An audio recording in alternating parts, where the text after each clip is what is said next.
Hello everyone, this is David again, talking about Season 1, Episode 9 of Babylon 5, the episode titled Deathwalker.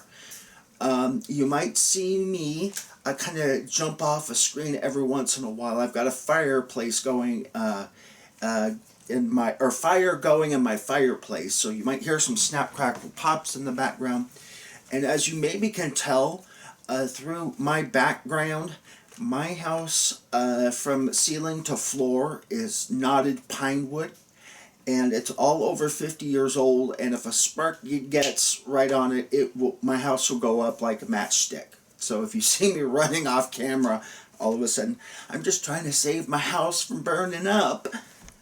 So, one of my favorite episodes, and I'll go into it why. Lots of memes, a lot of good moral sticky situations. J. Michael Straczynski, JMS, he gets us involved in. And of course, it starts off immediately with Kosh. And Kosh is always good for the memes. Kosh wants to engage Talia Winters as a telepath for business negotiations.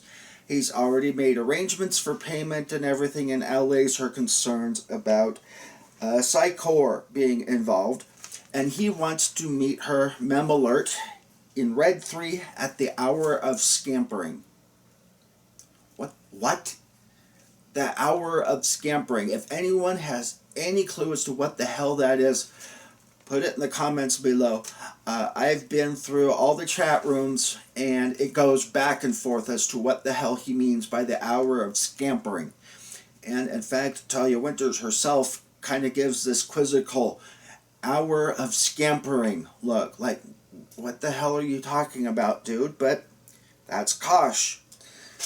Flash on over to a Minbari flyer. It docks, and someone who looks like a cat kind of walks off, undoes her cloak and gives her ID over. She's wearing a Minbari uniform, and the Toth happens to be in that area as she immediately recognizes her. And she starts screaming from the depths of her soul, "Deathwalker!" Charges right at this woman, a Gila Lobos, or Deathwalker, or Jadur, as she is properly called in her native language, and immediately beats the living snot out of this woman. The old saying, beat her within an inch short of her life, is no exaggeration.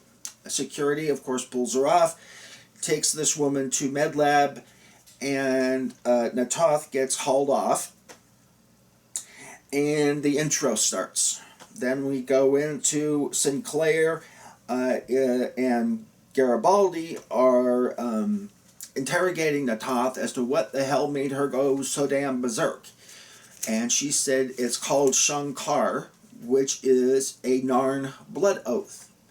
And they took the Shankar when Jadur, aka Deathwalker, tortured her grandfather. Implanted a machine in his brain, so even though he escaped back to Narn, he had this machine in his brain that slowly killed him. And the whole family took Shankar, or the blood oath. Well, everyone is like, look, lady, the Dilgar are dead. Evidently, this Dilgar race was quite nasty. And we find out later that they started attacking the League worlds using their member species for medical experiments to try and come up with an immortality serum. And they did horrible experiments on them. Ended up, a lot of the more inferior, technologically speaking, species ended up being completely annihilated by this woman. The League of Non-Aligned Worlds were unable to stop them until the Earth Alliance came in, and we helped the League beat the Dilgar back to their own home system and kind of penned them up there until their sun went nova and pretty much killed off everybody except one.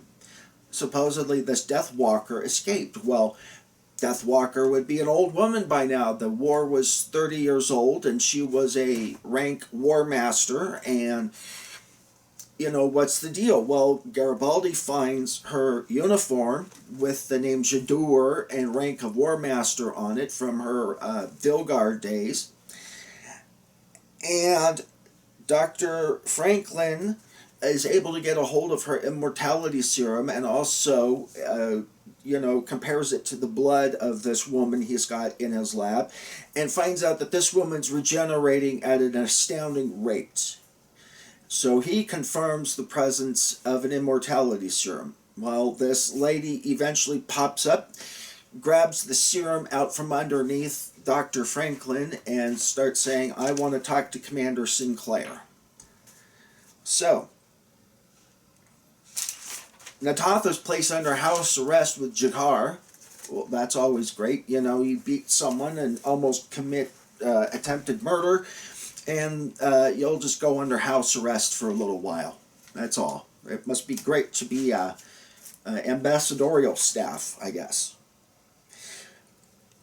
Cue on over, and we meet Kosh and Talia in Red 3, I guess. And there's a little guy named Abbott who comes up. Now,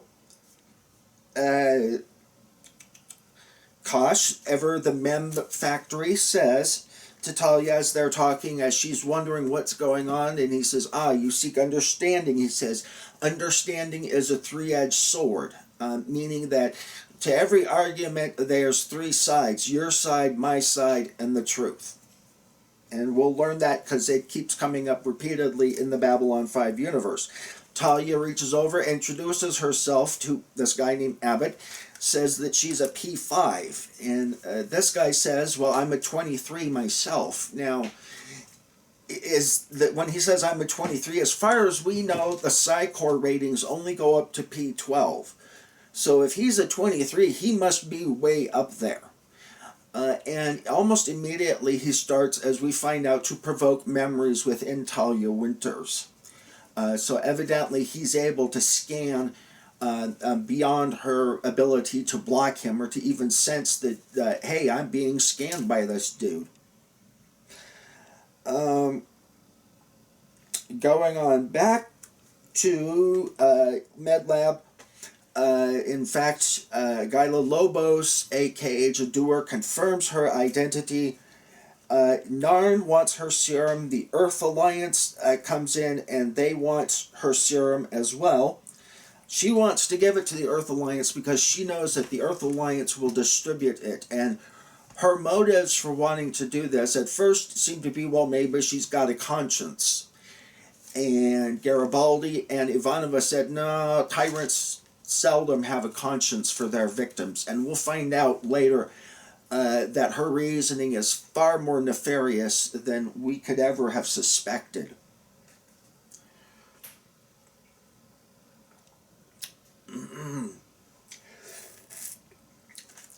Deathwalker makes a comment as when she's talking to Sinclair. She was sheltered by the Windswords, which is a member of the Minbari militant class. And she said, basically, they have a hole in your mind. Now, you'll remember that you have a hole in your mind from the pilot episode. And it's reappearing here now, all of a sudden. And as we saw earlier with Sinclair, there's a 24-hour period that he can't remember. Now, that's when they say you have a hole in your mind, that's now what and we now know that, that's what they're referring to. Let's see here.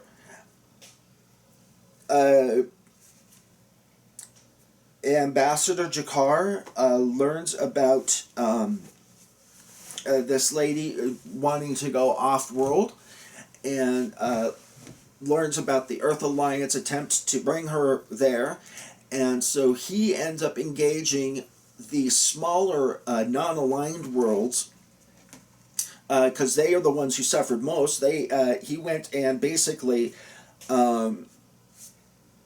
told Sinclair told the ambassadors that Sinclair's going to try and get this lady off the station, Well, sure enough, the smaller ambassadors start sending warships from their home system to put pressure on Sinclair to do something, try and put Jadur on trial at Babylon 5 for her crimes, and not allow her to get off station where she can just disappear as she did with the Minbari and the Windswords.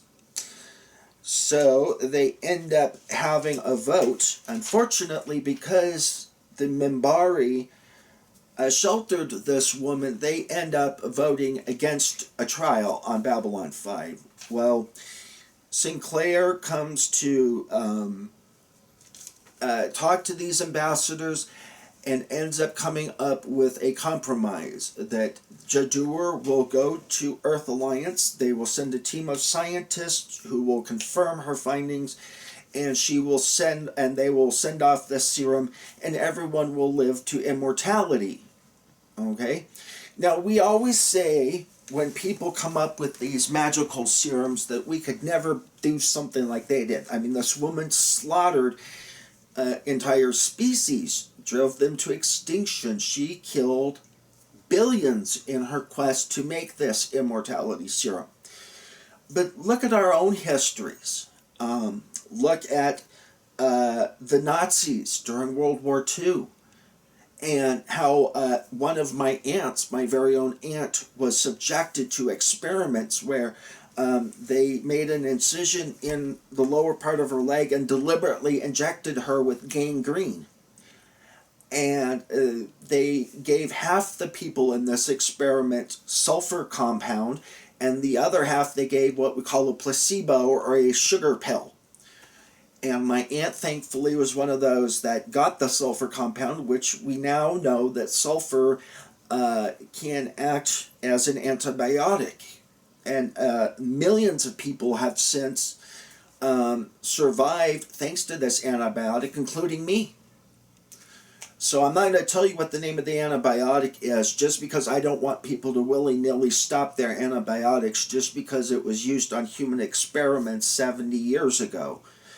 But at the same time, we all say, well, we would never do that. And you say, David, that occurred in Nazi Germany all those years ago. Well, I would encourage all of you to Google what are called Tuskegee experiments. And it occurred around Tuskegee, Alabama. And you may remember that also from World War II about the Tuskegee Airmen, who were African-American pilots who were badasses over Germany, and I believe also in Japan. And some of them also were involved in these experiments where they were deliberately infected with syphilis. And not only were they deliberately infected with syphilis, but all the counties were told these people can only get treated at this facility. And so they would send them to this one facility, and this one facility was under orders not to give them antibiotics or do anything, but to make notes about the further progression of syphilis as it goes through its nasty stages. Some people say Adolf Hitler may have had syphilis at least later in his life, and that caused the shaking and his irrational decisions. I'll leave that up to you to investigate. That's a whole different puppy dog. But J. Michael Straczynski is good at framing these moral questions in a way that you can't just escape them. Just like the Tuskegee experiments, they continued until the 1980s. For what reason? These poor men were tortured for no reason other than we want to see what happens to you later on. So, and I'm going to bring that up because it brings up a lot of moral questions later on in the episode. We go back to Talia, Kosh, and Abbott. And I bring them up because, like a mem machine, here we go, Kosh. Kosh talks to,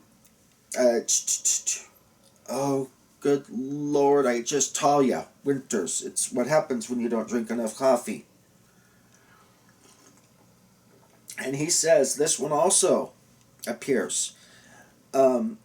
He wants to reconvene tomorrow at the hour of longing. Can anyone figure that one out? What the hell is the hour of longing? If you can, put that down in the comments. I don't know that I've ever come up with a satisfactory explanation, but one of his memes, when he's getting on the lift to get out, and Talia wants to figure out what the hell is going on, and he says, "You seek meaning? Then listen to the music, not the song." Okay, typical Kosh non-answer. Abed, as he's turning around to talk about a lean pastrami with a little mustard and an Antarian pickle, again memmed heavily, he provokes a bad memory. And he provokes it deliberately, we'll find out later, in Talia for a specific reason. But he provokes a bad memory that Talia had years ago when she was mind scanning a serial murder case. And we'll find out why a little bit later. Flash on over to the justice or immortality question. An intriguing choice, Ivanova. Well, of course, Garibaldi, being the security officer, to him there is no choice. This woman deserves to be put on trial and face the ultimate penalty. Let's see here. As we go on back, Talia Winters ends up wanting to get out of the negotiations, but Abed refuses, and Abed sparks more bad memories. I'm going to kind of cut this because I could just take notes after notes, and you can see I've got more pages of notes, but rather than bore you to death, I highly encourage you to watch this episode. The reason it turns out that Kosh wants to provoke all these bad memories, and I'm going to warn you this is a spoiler alert, so put it on mute for a few minutes if you don't want to hear this. But there's a lot of controversy with this interpretation, but Talia Winters, the actress Andrea Thompson, was married in real life to Jerry Doyle, who played Michael Garibaldi. Jerry Doyle had a real-life problem with alcohol. I believe it's also what ended up killing him. He was having problems during the filmings, and things were getting awkward between him and Andrea because she was trying to get a divorce. And so what they were going to do is write her out, and then if things kind of chilled out, they would write her back in again. And so Kosh was provoking these bad memories deliberately. And Abed, we'll see later, he tips his hat. You can see kind of like his brain. And he pulls a data crystal and gives it to Kosh. Kosh has this little, must have learned from getting poisoned, by the fake Sinclair, the opening pilot episode. So he has this little mechanical thing come out, grab the data crystal, said, "What is on that data crystal?" And he says, "Terror, reflections, and stuff like that for the future." And what we know from later episodes is that Talia Winters is a plant from the Psychor. That at a certain point when she's given a command telepathically, her Talia Winters persona will drop and a new persona will take over, and basically will divulge all the secrets that Talia Winters knows. Eventually she'll go off to Psychor to be interrogated. Somehow they bring her back as the original intention, and Kosh will use the data on that crystal to bring back the Talia Winters we all know and love. As we all know, in real life, that did not happen. She was therefore written off the screen, never to be heard from Babylon5 universe again. But that comes up a little bit later. Let's see here. Sinclair comes to a compromise with the League ambassadors that he will send Jadur off to Earth, that they will send a group of scientists and that Earth Central and this group of off-world scientists will eventually figure out her immortality serum secrets, and then once they have that, then they can put Jadur on trial. But we find out from Jadur that the real secret to the immortality serum is that the key ingredient cannot be synthesized. It has to be taken from another living being. In other words, as she says, point blank, for one to live forever, one must die forever. And that you will set upon each other like wolves. You take blind compassion that you could never be like us, but you will become us. Now imagine the moral implications of that. You know, parents always say, I would give my life up for my children, but would you really end up, and which child would you choose? If you've got 6 kids and there's only one ma and one papa, well, you've got 4 kids who are going to have to fend for themselves, apparently. Or are you going to go set upon your neighbor and get rid of your 90-year-old neighbor? Or better yet, if it can be taken from any living being, why not go after, say, the Drazi? They're kind of not that technologically advanced. We can just kill all of them off, and then all of us humans can become immortal. So, and you realize her intentions, and Sinclair realizes her intentions, and is basically like, get her off my damn station. Well, all the ambassadors go to see her flyer off to make sure that she gets through the jump point fine, and then evidently another team will verify, just so that Earth Alliance doesn't try and play a switcheroo on them, and Jadur winds up missing again. Well, right before her Membari flyer goes through, all of a sudden a Vorlon cruiser comes out of nowhere. It's called the Vortex during this season. After season, I think 2, they call it the Jump Gate. So you might see a switch of terminology there. Vorlon cruiser comes through the Vortex and blows up Jadur's ship. And when Garibaldi turns around to query Ambassador Kosh says flippantly, "You are not ready yet for immortality." Cue to the ending scene, and Talia Winters confesses that she's having problems with Kosh, and Garibaldi says, join the club. She said some guy named Abbott who drinks Jovian sunspots has been provoking bad memories, and we find out that he was called a vicar, or short term or slang term for a VCR, which we all remember fondly from the 80s. I know I remember mine.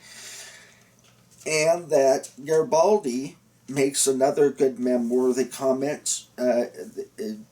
Sinclair says to him, they say God works in mysterious ways. Garibaldi quips back, maybe so, but he's a con man compared to the Vorlons. And you'll see that quite a bit throughout the chat rooms. So anyway, lots of good juicy material with this one. What would you do if you were offered an immortality serum, you know, instead of a serum against one particular little virus? Would you take it if you knew that someone had to die?